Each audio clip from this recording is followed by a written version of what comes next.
जो हाथी होता है उसके लिए कहा जाता है कि उसको कई बार एक बहुत ही पतली चेन से बांध दिया जाता है। जिस चेन को यदि हाथी, या चेन तो मोटी है लेकिन जिस खूंटे में बांधा गया है वो खूंटा बड़ा कमजोर रहता है, ठीक है ना। लेकिन हाथी कभी भागता है सर्कस से जल्दी? पागल जब तक ना हो तब तक नहीं भागता है, ठीक है ना। सर्कस में बंधा रहता है। तो वो क्यों बंधा रहता है?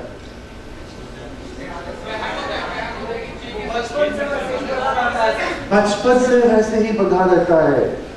तो हमारे दिमाग में भी हमने बहुत सारी चीजें बचपन से ऐसी बांध ली है, इतना चेंज हो गए हैं कि हम कुछ बड़ा सोचने में हमें डर लगता है, ठीक है ना। क्योंकि हमारे सारे विजुअलाइजेशन जो है वो चेंज हो गए हैं, हमारा जो दिमाग है वो चेंज हो गया है। तो हमें अब लगता है कि हम इस दायरे के बाहर निकल ही नहीं सकते हैं, ठीक है ना। तो आपने अपने दायरे को तोड़ना होगा। देखो एक बड़ी इंटरेस्टिंग चीज मैं आपको दिखाना चाहता हूं, फिर हम आज की इस क्लास को समाप्त करेंगे।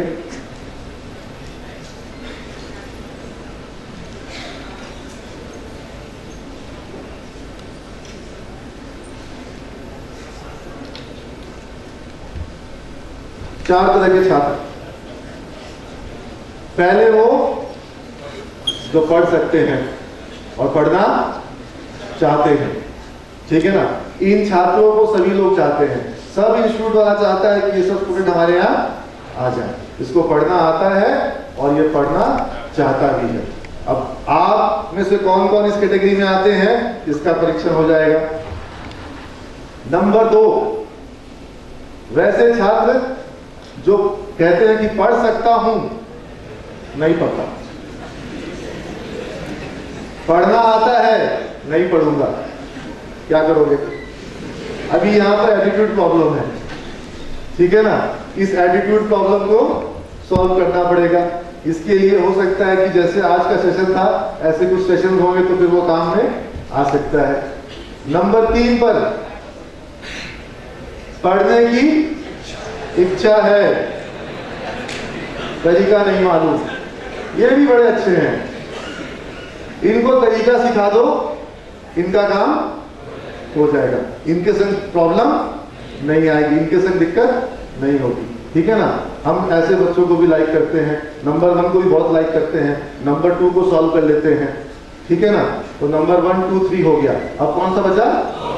नंबर 4। नंबर 4 ये है।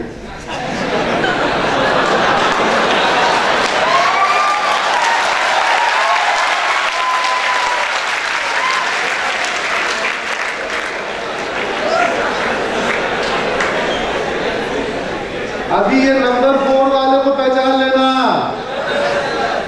इन नंबर 4 वालों से बच के रहना, ठीक है ना। इनका भी एक लॉ ऑफ अट्रैक्शन होता है, ये भी बहुत खींचते हैं, इनका भी ग्रेविटेशन होता है। आ जाओ तुमको दिखाते हैं, आ जाओ तुमको असली क्लास कराते हैं, ठीक है ना।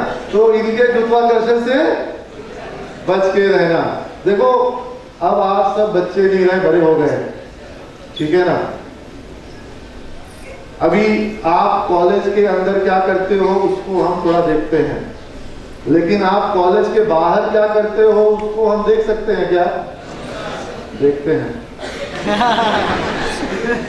अब जब सामने दिख जाओगे तो आंख बंद तो नहीं ना कर लेंगे।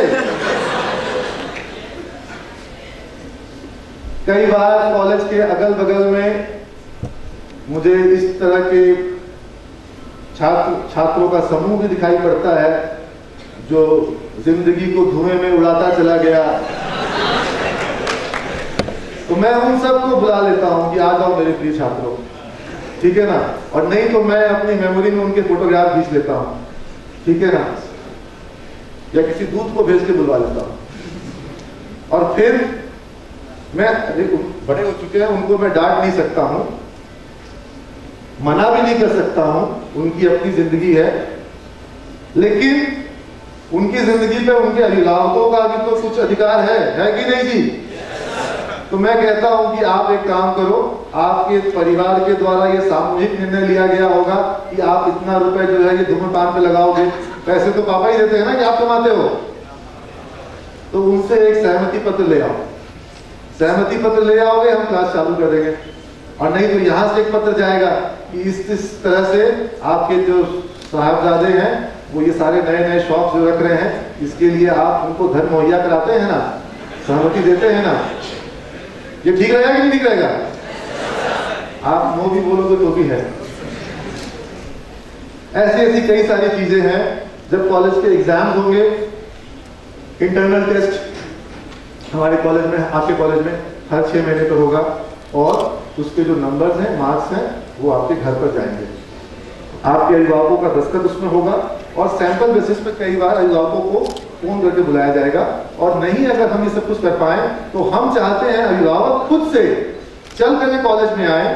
और देखो ये पूरा जो मसला है, ये पूरा जो मामला है, ये आपके ऊपर कंपल्शन क्रिएट करने का नहीं है, ये कहीं ना कहीं सामूहिक रूप से आपके परिवार वाले भी तो जानना चाहते हैं ना कि आप किस दिशा में, किस स्पीड से बढ़ रहे हो।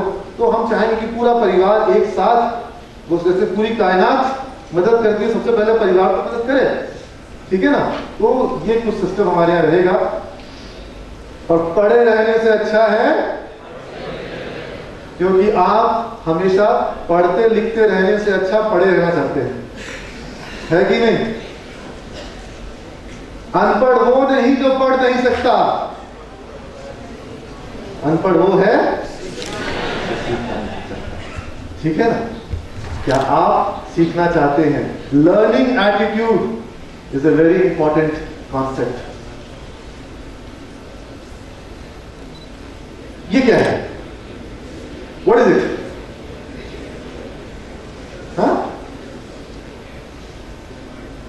Peer to peer learning.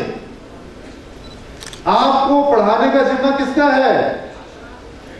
Teachers का, ठीक है ना। लेकिन मेरा मानना है कि ज्यादातर अच्छे संस्थानों में जितना सीखने को शिक्षक से मिलता है, उतना ही या कई बार उससे भी ज्यादा सीखने को कहां से मिलता है? दोस्तों से, ठीक है ना। Peer to peer learning. उस सेमेज में एक ग्रुप लर्निंग का कॉन्सेप्ट होगा। ग्रुप लर्निंग के कॉन्सेप्ट में आपके क्लास को अलग अलग छोटे छोटे ग्रुप्स में बांटा जाएगा, 6 बच्चों के ग्रुप्स में बांटा जाएगा। और ये 6 छात्र अलग अलग तरह के होंगे। कोई पढ़ने में बहुत तेज होगा, कोई पढ़ने में बहुत कमजोर होगा, कोई हो सकता है कि कोई बहुत ग्रामीण इलाके से होगा, कोई हिंदी मीडियम से होगा, कोई इंग्लिश मीडियम से होगा, किसी का कंप्यूटर अच्छा होगा, किसी का कंप्यूटर अच्छा नहीं होगा। इस तरह के इसमें अलग अलग स्किल सेट के लोग होंगे। और आपको जो भी पढ़ाई करनी है, उस पढ़ाई को अपने ग्रुप में डिस्कस करना है, आपने प्रेजेंटेशंस बनाने हैं। और शनिवार को, सैटरडे को जो क्लासेस होगी, कई बार या यूजुअली हमेशा सैटरडे की जो क्लासेस है वो टीचर्स नहीं लेंगे, वो क्लास स्टूडेंट लेंगे। सप्ताह भर में जो पढ़ाई हुई है, उस पढ़ाई को अब ग्रुप को प्रेजेंट करना है। पहला ग्रुप आएगा, वो प्रेजेंट करेगा, बाकी क्लास को सीखेगी, समझेगी। दूसरा ग्रुप आएगा, वो उसके आगे का टॉपिक प्रेजेंट करेगा। तीसरा ग्रुप, चौथा ग्रुप, पांचवा ग्रुप, ठीक है ना। तो इससे क्या फायदा होगा, तो बता सकता है? रिवीजन होगा, रिपीटेशन होगा, हेजिटेशन दूर होगा, कॉन्फिडेंस बढ़ेगा। सब पीयर टू पीयर लर्निंग भी तो होगी। जिस फ्रेंड का क्लास छूट गया था, उसका भी तो रिवाइज हो जाएगा, या सुनो, ठीक है ना। अच्छा, अंडरस्टैंडिंग, कंसेप्चुअल क्लैरिटी, आपने पढ़ा, टीचर ने पढ़ाया, मामला खत्म हो गया। जब आप आते हैं प्रेजेंटेशन देने के लिए, तब मालूम पड़ता है कि लो, मैंने क्या पढ़ाया था और इसने क्या समझा, ठीक है ना। तो कंसेप्चुअल क्लैरिटी भी होती है, ठीक है ना। तो ये कुछ ऐसे छोटे छोटे चीज बदलाव हैं, ऐसे बहुत सारी चीजें हैं। आपकी लाइब्रेरी में एक आपको रजिस्टर बनाना है, और हर सप्ताह उस रजिस्टर पर आपको किसी ना किसी एक किताब के कम से कम एक पैराग्राफ लिखना है, ज्यादा नहीं। कितना? एक पैराग्राफ। उसको पढ़ोगे तब तो लिख पाओगे, ठीक है ना। और बड़ी सुंदर लाइब्रेरी है, छोटी है लेकिन बहुत सुंदर है। मैं पटना की लगभग सारी लाइब्रेरी में गया हूँ। जो किताबें आपको सिमस की लाइब्रेरी में मिलेंगी, और जितनी किताबें, हम किताबें नहीं है, सिमस की लाइब्रेरी में आपको लगभग 50,000 किताबें। हमारे लिए उनकी किताबों को अभी रखना भी एक समस्या है। अब चूंकि हमारे पास स्पेस बढ़ते जा रहा है तो हम एक पूरी फ्लोर, एक बड़ा फ्लोर पूरा लाइब्रेरी का बना रहे हैं, लेकिन जब तक वो नहीं बन पाए तब तक हमारी उनकी किताबों को रखना भी एक टास्क है। ठीक है ना? तो आप एक लाइब्रेरी रजिस्टर बनाएंगे और हर महीने एक छात्र को सिनेपोलिस यमुना सिनेमा हॉल में एक पिक्चर, एक छात्र या दो छात्र को देते हैं ना, 2 को देते हैं, 2 छात्र, उसको हम लोग कहते हैं रीडर्स लीडर अवार्ड। ठीक है ना? आप किताब पढ़ेंगे, आपको सिनेमा देखने का मौका मिलेगा। कौन नहीं चाहता इस अवार्ड को देखना? हमने पहले किताब पुरस्कार में देते थे, बच्चे बड़े कम आ रहे थे, हमने बोला हटाओ किताब को, सिनेमा का टिकट दो या आइसक्रीम का कूपन दो, ठीक है ना, कहीं पे पिज्जा का कूपन दे दो, ये ज्यादा पढ़ेंगे किताब। हमारा पर्पस किताब पढ़ने से है, भले ही पिज्जा खा के पढ़ो। पीयर टू पीयर लर्निंग से जुड़ी हुई एक बहुत इंपॉर्टेंट बात मैं आपको बताना चाहूंगा। हमारे पास अगर मैं बच्चों को चाहूं तो 2 भाग में बांट सकता हूं। पहला रैबिट स्टूडेंट और दूसरा कछुआ स्टूडेंट। अभी रैबिट स्टूडेंट और कछुआ स्टूडेंट में रेस कौन जीतेगा?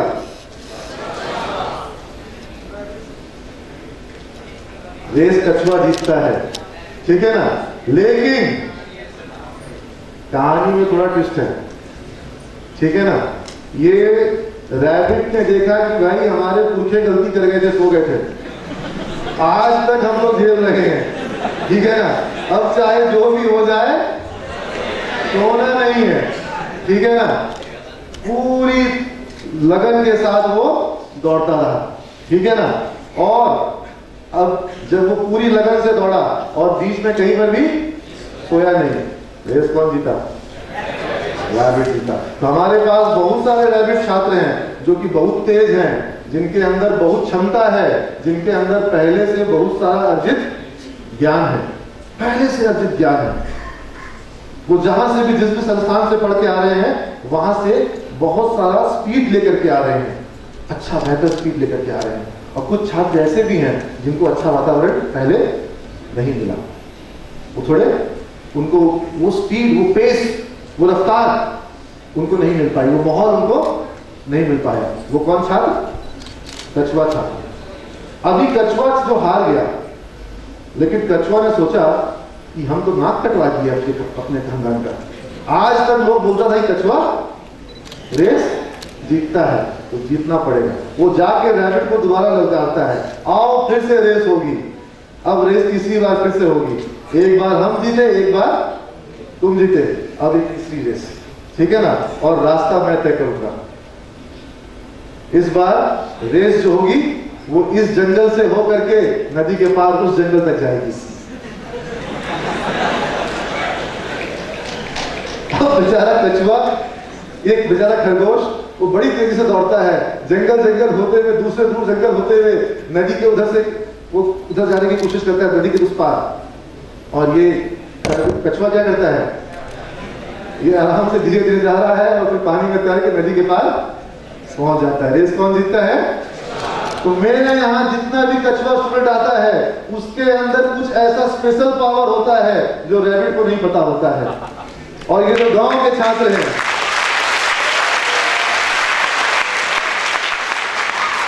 ये जो गांव का छात्र है, ठीक है ना, हमको बहुत पसंद आता है, क्या कि गांव वाला जो छात्र है वो देखने में कछुआ लगता है, लेकिन जीवन का हर रेस असल में कछुआ ही जीतता है।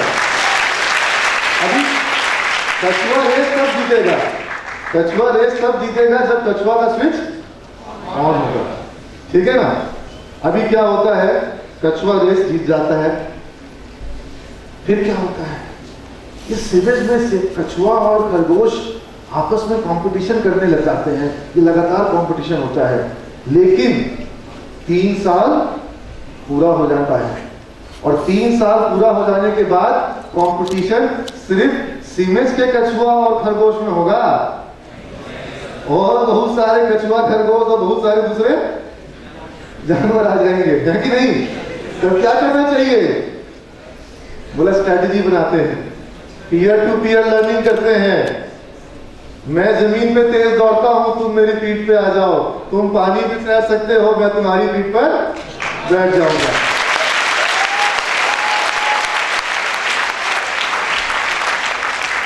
That's the beauty of peer to peer learning, ठीक है ना। और देखो आज तो ये संभव नहीं हो पाया, आज का काफी समय हम लोग यहां भी गुजार चुके हैं। कल कुछ ऐसे कार्यक्रम या कुछ ऐसे गेम्स मैं करवाना चाहूंगा जिसमें आपको पीयर ग्रुप समझ गए ना, फ्रेंड सर्किल कहते हैं ना, हर एक दोस्त गलत कमीना होता है, अरे कमीना ही है लेकिन जरूरी तो है ना, है? तो आपके कई नए दोस्त बनेंगे, है ना। ये कल आज और कल दोनों ये बड़ा महत्वपूर्ण है, जीवन में नए लोगों का प्रवेश हो रहा है, ठीक है ना। सबसे बड़ी बात तो ये है कि आपके जीवन में नए लोगों का प्रवेश हो रहा है, ठीक है ना। और ये लोग कॉलेज के जो फ्रेंड होते हैं जीवन भर इसका महत्व होता है कि नहीं होता है, ये तो डिपेंड करेगा कि आप तो कैसे फ्रेंड बनेंगे या आप कैसे उनसे फ्रेंडशिप बनाएंगे।